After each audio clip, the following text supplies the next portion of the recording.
Good morning po sa inyo lahat. Isa pang liyugto na ating daily Bible blessings. Pamagat po na ating umaga ay nagsisimba ngunit naghihirap. Nagsisimba ngunit naghihirap. At di po ba posible na mangyari ang isang tao ay maging reliyoso ngunit siya pa rin po ay maghirap sa buhay? Kahit siya reliyoso, wala siyang pera. At kuminsan ay magutom pa. Ngayon po, di ba dapat ang nagigisimba ay masagana ang buhay?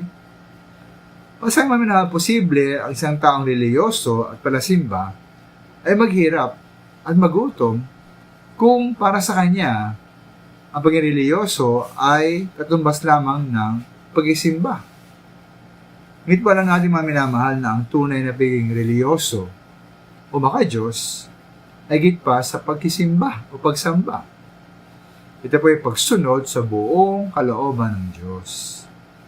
Halimbawa, minamahal, simba ka ng simba. Ngunit ko naman ay tamad, hindi ka trabaho, siguro minamahal, sigurado maghihirap ka at magugutom ka. Ayon sa Kawikaan 10:4, ang kamay na tamad ay tiyak na magdarahop. Ngunit, pagbubunto ng yaman ang kamay ng masinop. Kaya po ang tamad, kahit anong panalangin o simba pang gawin niya, ay tiyak na maghihirap.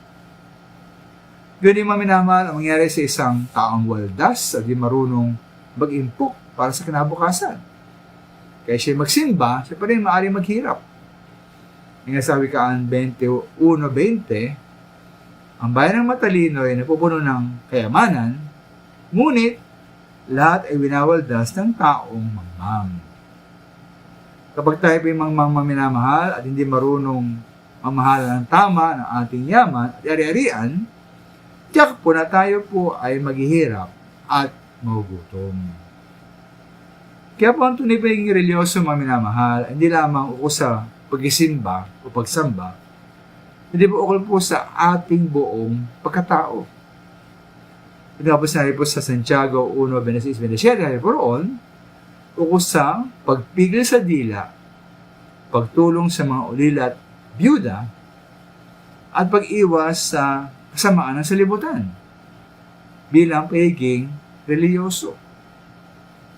Dahil maminandali natin, ukol sa paggawa, ang pananampalatayang walang gawa ay patay.